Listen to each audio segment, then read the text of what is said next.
के वीडियो में हम लोग क्लास 12th आज से स्टार्ट करेंगे लोग आर्ट्स। हिस्ट्री का पहला चैप्टर रहेगा, ठीक है, ईंट मनके तथा अस्थियां। आज इस वीडियो में हम लोग पूरा हड़प्पा सभ्यता के बारे में हम लोग देखेंगे लोग कि क्या क्या चीज था हड़प्पा सभ्यता में। सर एलेक्जेंडर कनिंघम कौन थे, ठीक है, इनके बारे में। हड़प्पा सभ्यता के नाली कैसे हुआ करते थे, जल निकासी प्रबंध कैसे थे, लिपि क्या था, ठीक है।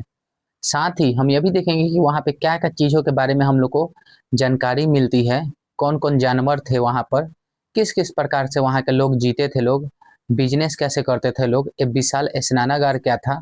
हर एक प्रकार की चीज़ों को हम लोग क्या करेंगे लोग आज के वीडियो में हम लोग कंप्लीट करेंगे, ठीक है। मन के क्या होते थे, उसका प्रयोग क्या था, ठीक है। तो आप लोग देख लीजिए लोग, ठीक है। तो आते हैं हम लोग शुरू से शुरू करते हैं लोग, ठीक है। पहला सबसे पहले देखिए हड़प्पा हाँ, एक चीज और देख लीजिए बच्चा मेरे, कि जिसको भी अगर पीडीएफ चाहिए होगा ना, तो वो वीडियो के लिंक में टेलीग्राम का चैनल दिया हुआ है, तो वहां पे जाके आप लोग उस पे टिक आप लोग ऑन करिएगा ना, तो वहां पर टेलीग्राम एपी कोचिंग सेंटर पे क्या है, आपको ये पूरा पीडीएफ अपलोड करवा दिया जाएगा। आप वहां से जाके डाउनलोड करके आप पढ़ सकते हो, ठीक है। तो आइए आज से स्टार्ट करते हैं हम लोग 12th का बैच। चलिए तो एक नज़र में हम हड़प्पा सभ्यता के बारे में देख लेते हैं लोग, ठीक है। हड़प्पा सभ्यता के बारे में कुछ ऑब्जेक्टिव याद रखिएगा, इतना आप लोग को ऐसे ही याद होना चाहिए। लोथल कहाँ है बाबू, गुजरात में है। हम आगे पूरा डिटेल पढ़ेंगे लोग, ठीक। कालीबंग कहाँ है, तो ये राजस्थान में है।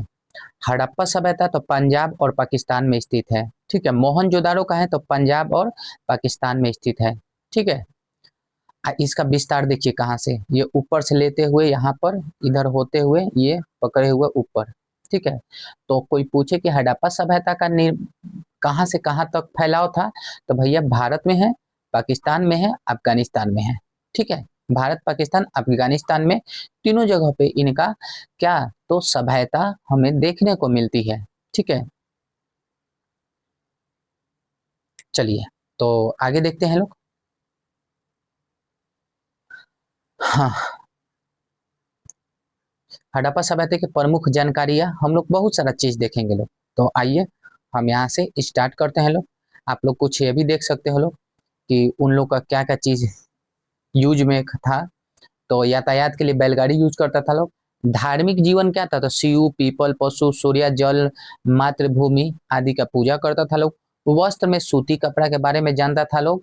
मवेशी, भेड़, बकरी, भैंस, जंगली सुअर, हिरन, घड़ियाल आदि, ठीक है। तो इसमें कुछ चीज मांस मछली, जैसे भेड़ हो गया, बकरी हो गई, ठीक है, और मुर्गी उर्गी हो गई, ये सब खाने और मांस उसके लिए भी प्रयोग में लाया जाता था। अनाज, मछली, मांस, फल आदि खाते थे लोग। अगर अनाज में देखा जाए तो इन लोग को चावल जो है ना बाबू, चावल के बारे में थोड़ा सा कम कम जानकारी मिला है। खुदाई में कम चावल के बारे में हम लोग को साक्ष्य मिले हैं, जिसके वजह से हम ये बोल सकते हैं कि हड़प्पा वासी लोग को चावल के बारे में थोड़ा जानकारी कम था, और लोहा के बारे में भी, आयरन के बारे में भी, ठीक है, इनके बारे में भी वो लोग कम जानते थे लोग। बाकी अगर देखा जाए अनाज के यूज में, तो गेहूं, जौ, दाल, चना, तिल, बाजरा आदि के बारे में ये लोग जानता था लोग। यातायात के साधन देख लिया। अब शिल्पकार देख लिया, शिल्पकारी में मिट्टी के बर्तन, आभूषण, मन के हथियार, खेती के उपकरण इत्यादि शब्द जानकारी हम लोग को मिला है, ठीक है बच्चा लोग। मवेशी भी देख लिया आप लोग, हड़प्पा सभ्यता यातायात के बैलगाड़ी और नाव का ही प्रयोग करता था लोग वो लोग। इन लोग का जीवन के बारे में अब यहाँ से हम पूरा एकदम डिटेल में पढ़ेंगे लोग कि यह हड़प्पा सभ्यता कहाँ से कहाँ तक था, क्यों, क्या कारण था इसका विघटित हो जाने का, खत्म हो जाने का, वो सब पूरा डिटेल में हम लोग देखेंगे लोग। तो चलिए बैठिए अच्छा से और ध्यान में लगाइए। हड़प्पा सभ्यता के लोग देखिए, हड़प्पा सभ्यता के लोग सिंधु घाटी सभ्यता से भी हड़प्पा सभ्यता को सिंधु घाटी सभ्यता भी कहा जाता था, क्योंकि सिंधु नदी के किनारे बसा था, ठीक है। यह प्राचीन भारत की सबसे पहली शहर सभ्यता थी। इसकी काल लगभग 2600 ईस्वी पूर्व से 1900 ईसा पूर्व के बीच निर्धारित थी। याद रखना लोग, आपको एक चीज यहाँ पे सीखने को मिलेगा कि जब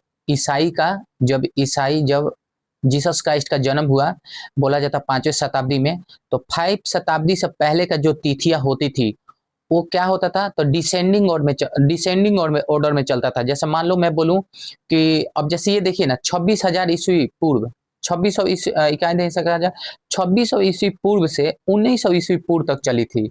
मतलब इनका जन्म हुआ मानो 2600 ईसा पूर्व, ठीक है। अब मर कब गया लोग, तो 1900 ईसा पूर्व में, 1900 ईसा पूर्व में। तो जन ईसा क्या कहा जाता है, जब जीसस क्राइस्ट का जन्म हुआ था ना बाबू, तो उसके पीछे का जो काल था उसे बीसी बोला जाता था, बिफोर क्राइस्ट। इनके जन्म के बाद क्या होने लगा, तिथियां बढ़ने लगा। जैसे कि आज हम लोग 2001 में जन्म लिए तो 2 3 4 5 ऐसे बढ़ता जाता है। पहले क्या था, पहले घटता था। सपोज कोई 10 में जन्म लिया है तो 9 8 7 6 इत्यादि जीरो में जाके ये मरा होगा, तो नीचे डिसेंडिंग ऑर्डर में जाता था जीसस क्राइस्ट के जन्म से पहले। लेकिन इनके जन्म के बाद तिथि क्या होने लगा, बढ़ते क्रम में जाने लगा। तो इनका जन्म बोला जाता है 1 तारीख 0 महीना 0 साल, ठीक है। आज जब से तिथि इनके जन्म से बाद को बोला जाता है एडी, एनो डोमिन, ठीक है बच्चा मेरे, समझ में आया होगा आई थिंक। चलिए हटाइए, ये सब छोटे बच्चे में ही आप लोग तो सीख गए होंगे लोग। तो चलिए ये तो देख लिए ना आप लोग कि 26 ईसा पूर्व से 1900 ईसा पूर्व के बीच निर्धारित किया गया है। इसका क्षेत्र मुख्य रूप से सिंधु नदी की घाटी में था, जो आज के पाकिस्तान, भारत, आज के पाकिस्तान में भी स्थित है। भारत में कहाँ कहाँ है बाबू, तो गुजरात, राजस्थान, हरियाणा, पंजाब, ठीक है। हड़प्पा सभ्यता आज कहाँ कहाँ पड़ता, भारत के कौन कौन छोर पे है, तो यहाँ तक, इतना छोर में है, ऊपरी छोर में, ठीक है। गुजरात, राजस्थान, हरियाणा और पंजाब। और इस सभ्यता की सर्वप्रथम खोज 1921 में इस 1921 में दयाराम सहनी ने की थी। दयाराम सहनी एक भारतीय पुरातत्वविद थे जो हड़प्पा, वर्तमान पाकिस्तान प्रदेश में है। याद रखें, पाकिस्तान के पंजाब प्रदेश में स्थित माना जाता है हड़प्पा स्थल पर पहला वैज्ञानिक उत्खनन किया गया। उत्खनन से मृत भांड, मुहरे, बाट और दूसरी पुरातत्व वस्तुएं प्राप्त हुई। उनका कार्य जॉन मार्शल की ओर ध्यान में खींच दिया, ठीक है। उनका कार्य जॉन मार्शल की ओर ध्यान में खींचता चला गया, चाहे खींच दिया।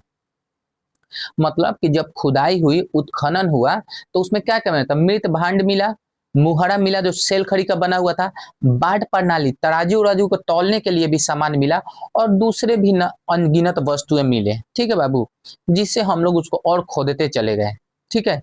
अब हम यहाँ से एंट्री होता बाबू जॉन मार्शल एवं उनके उपलब्धियां, ठीक है। अब यहाँ पे देखिए क्या क्या होता है बच्चा मेरे, तो आइए।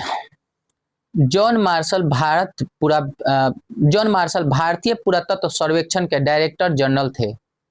उनका कार्यकाल 1902 से 1928 तक का था। इनके कार्यकाल में भारत पुरातत्व में महत्वपूर्ण परिवर्तन हुए। वे भारत के काम करने वाले पहले पेशेवर पुरातत्वविद थे।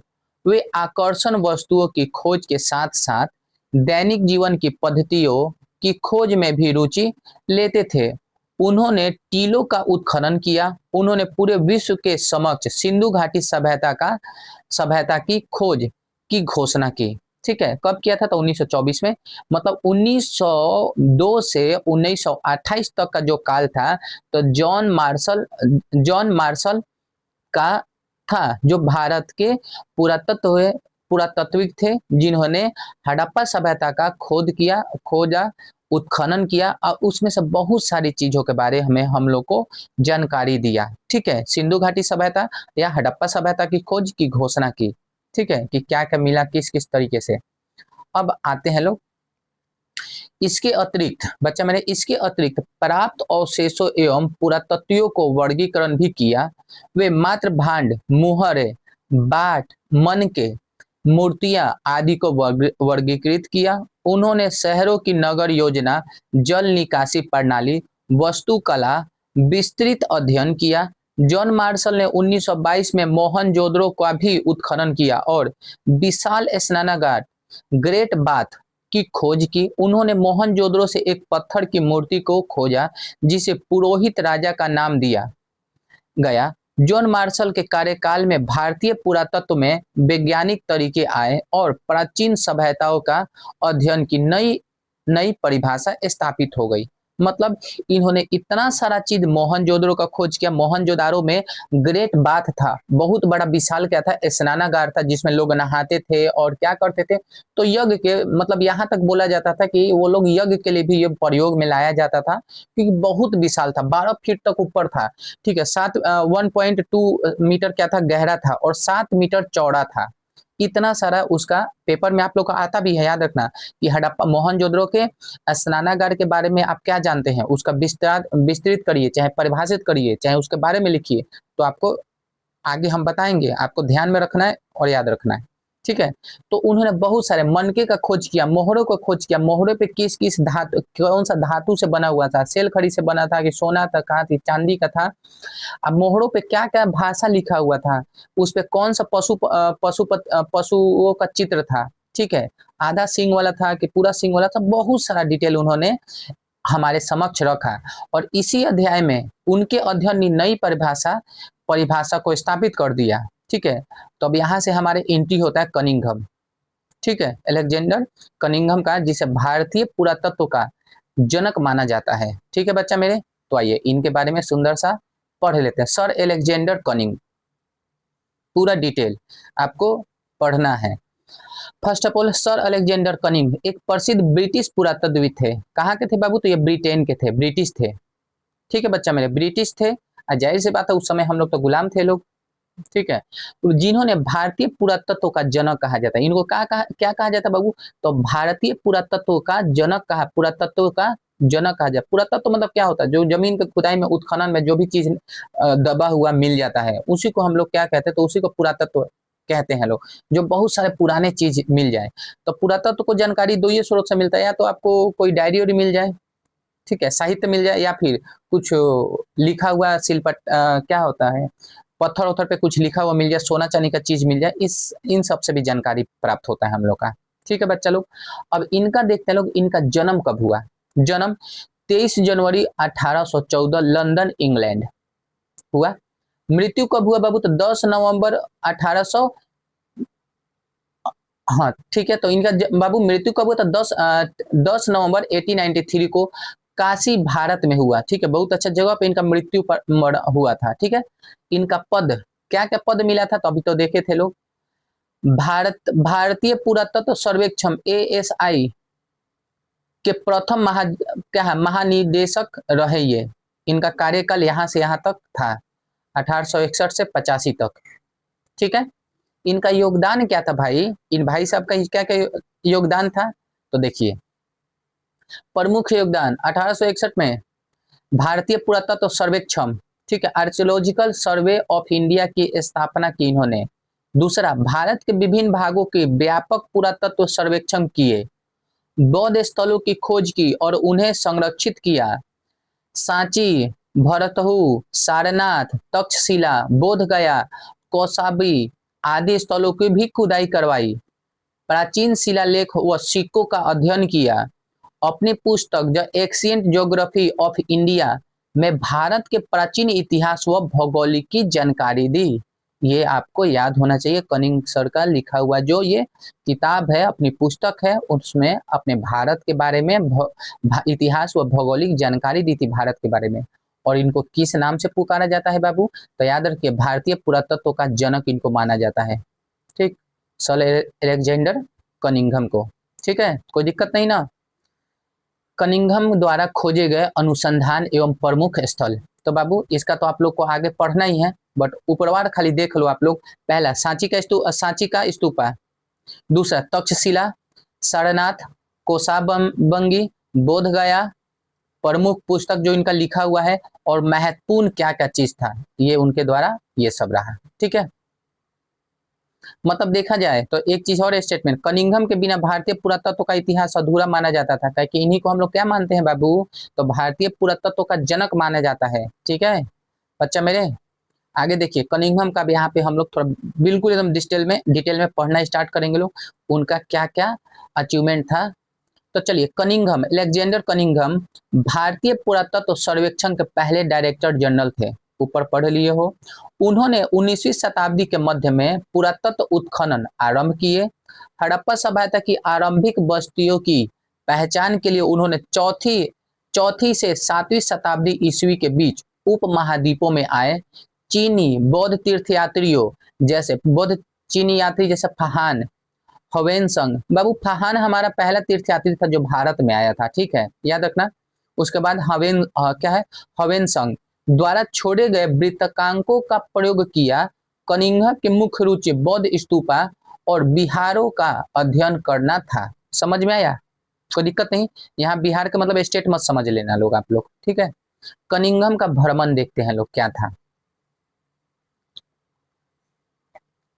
कनिंघम हड़प्पा सभ्यता के महत्व को समझाने में असफल हो गए। इसके निम्नलिखित कारण थे, ठीक है बाबू। असफल होने का क्या क्या कारण था, तो देखिए।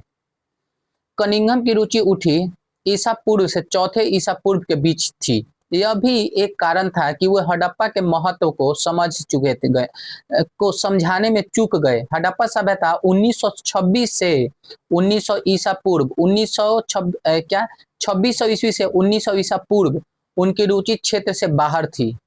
समझ में आया बाबू? यहाँ से यहाँ तक हड़प्पा सभ्यता 2600 ईसा पूर्व से 1900 ईसा पूर्व के बीच माना जाता था। ये सभ्यता यहाँ से यहाँ तक उनके रुचि क्षेत्र से बाहर थी। हड़प्पाई वस्तुएं 19वीं शताब्दी में कभी कभी मिलती थी तथा कुछ कनिंघम तक ही पहुंची, लेकिन वह यह नहीं समझ सके कि पुरातत्व कितनी प्राचीन थे। मतलब मान लो कि सोना का ईंटें मिल गया तुमको हड़प्पा सभ्यता में, लेकिन ये कितना प्राचीन है इसको अब उस समय का क्या पता। कार्बन 14 चाहे कार्बन 12 के बारे में नहीं जानकारी होगा उन लोगों को। जो टेक्नोलॉजी आज हमारे पास है उनके पास वो टेक्नोलॉजी नहीं होगा, जिसके कारण वो क्या करते थे, नहीं समझ पाते थे। अब आप मतलब कि मेरा जहां तक मानना है इस वजह से वो विफल हुए, ठीक है। हड़प्पा वस्तुएं 19वीं शताब्दी में कभी कभी मिलती थी तथा कुछ कनिंघम तक भी पहुंची, लेकिन वह यह नहीं बता नहीं पाए वो कितनी पुरानी है, कितनी प्राचीन है, 1 साल के, 10 साल के, 15, ठीक है। एक अंग्रेज ने कनिंघम को एक हड़प्पाई मोहरे दी, जिसका देखो बाबू आगे पढ़ेंगे। मोहरा सेल खड़ी का बना हुआ था, मोहरे दी। उन्होंने मोहरे पर ध्यान दिया तो उन्होंने देखा, उन्होंने उसे एक ऐसे कालखंड में दिनांकित करने का असफल प्रयास किया जिसमें वे परिचित थे, जैसे कि गंगा घाटी संस्कृति या गुप्त राजवंश, ठीक है। अब जैसे मान लो कि आप कोई भी चीज जमीन के अंदर से खोदोगे तो आपसे कोई पूछेगा ना कि कितना साल पुराना है, ठीक है, तो वह यह चीजों को नहीं समझा पाए, वो किसी और क्या करे तो किसी और चीजों में जोड़ दिए, ठीक है। जैसे कि गंगा घाटी संस्कृति या गुप्त वंश का हो सकता है, एग्जैक्ट नहीं बताए उन्होंने। अगला चीज देखो क्या कह रहा है कि उनका मानना था कि भारतीय इतिहास का आरंभ गंगा की घाटी में पनपे पहले शहरों के साथ हुआ। उन्होंने सिंधु घाटी सभ्यता की प्राचीन का अनुमान नहीं था। ठीक है बाबू, मतलब उनका मानना था ना कि भारतीय इतिहास का प्रारंभ गंगा की घाटी में पनपे होंगे, पहले से पनपे शहर के साथ हुआ होगा। ठीक है, उन्हें सिंधु घाटी सभ्यता की प्राचीनता का अनुभव नहीं था। दूसरा चीज क्या बाबू कि इन सभी कारणों से कनिंघम हड़प्पा के महत्व को समझाने में असफल हो गए और हड़प्पा सभ्यता का विस्तृत अध्ययन जॉन मार्शल तक रुक गया, ठीक है। जॉन मार्शल का क्या हुआ बाबू, ये सभ्यता रुक गया। अब हम लोग इनके बारे में तो समझ गए बाबू। कनिंघम जो प्रथम भारत के हमारे क्या थे, तो पुरातत्व के जनक माने जाते हैं। अब आते हैं लोग जल निकासी छोटा सा देख लीजिए। जल निकासी के लिए आज के मॉडर्न का जो हम लोग निकालते हैं लोग ना बाबू, छोटा छोटा घर की नाली जाकर बड़े नाला में, आइए बड़े नाला जाकर कहाँ पे, तो जैसे कहा जाता है हौज में मिल जाता है लोग, चाहे मल कुंड में मिल जाता है। वो मल कुंड बड़ा जाके किसमें मिल जाता है लोग, तो बड़े गटर में जाके मिलता है। और गटर का पानी कहाँ विसर्जित होता है, हमारे देश से, हमारे शहर से बाहर जाके पानी गिरता है। ये चीज हड़प्पा सभ्यता के लोग भी जानता था लोग, ठीक है बाबू। तो देखिए जल निकासी प्रणाली, घर का पानी छोटे छोटे नाली में गया, छोटे नाली से हौदी या मल कुंड में गया, हौदी से गली के मुख्य नाले में घुसा, मुख्य नाली से बाहर निकास में चला गया। सड़क ग्रिड पद्धति में बनी थी, नालियां ढकी हुई थी ताकि सफाई हो सके। जैसे कि आज हम लोग क्या करते बाबू, ये रहा रोड और रोड से ऊपर नाली। तो हड़प्पा सभ्यता में इस पे फुटपाथ पे दुकान भी लगाता था लोग, नाली के ऊपर फुटपाथ पे क्या करता, दुकान भी लगाता था लोग, और नीचे नाली का पानी आता जाता था। आज देख रहे हो लोग चौड़ा चौड़ा नाली हो रहा है कि नहीं। तो अब छपरा में जाइएगा तो नाली के ऊपर ही क्या करेगा लोग, तो दुकान और जितना भी फास्ट फूड होता है उसको लगाता है लोग। ठीक है बच्चा मेरे। तो मान लीजिए ये ना देखे, आइए इसको थोड़ा सा प्यार से ये देख लीजिए। ये देखिए छोटा छोटा घर का नाली देख रहे हो बच्चा मेरे, देखो सब किस तरीके से सजा है लोग। सड़क की नाली छोटा छोटा ये रहा, इसमें गया पानी, फिर इससे निकला, फिर घर का छोटा छोटा पानी इसमें नहीं आकर नीचे नीचे निकलता था लोग। और फिर भूमिगत जल की नाली पक्की ईंटों से यहाँ से क्या करता था लोग, हमारे बाहर की तरफ निकल जाता था लोग। ये था वहां का नाली प्रणाली। दिखाई दे रहा है आप लोगों को कितना छोटा छोटा छिद्र है, कितना मतलब कि अपने समय के कांस्य युग या नव युग माना जाता था हड़प्पा सभ्यता, याद रखना लोग। आज हम अपने समय को आज बोलते हैं ना कि हम आज क्या है, तो बहुत ज्यादा हम विकसित हैं लोग, लेकिन ये लोग अपने समय में भी विकसित था लोग। उनका ये नाली का प्रचलन, चाहे नाली के ऊपर दुकान करने वाला, आज हम लोग भी वही वाला चीज अपनाते हैं लोग। देखते नहीं है लोग, बाहर जाइएगा तो नाली के ऊपर ही दुकान खोल के रखता है लोग। ठीक है, अब आइए नाली के बारे में थोड़ा सा पढ़ लीजिए। आप देख लिए, देखने के बाद थोड़ा पढ़ लीजिएगा तो और ज्यादा दिमाग में घुस जाएगा। चलिए बच्चा ये देखो, हड़प्पा की शहरों की सबसे अनूठी विशेषता उनकी नियोजित जल निकासी प्रणाली थी। सबसे बड़ा चीज यही होता है जल निकासी प्रणाली। यह जल निकासी प्रणाली आधुनिक शहरों की प्रणाली से भी मिलती जुलती है, आज के आधुनिक शहरों से मिलती जुलती है।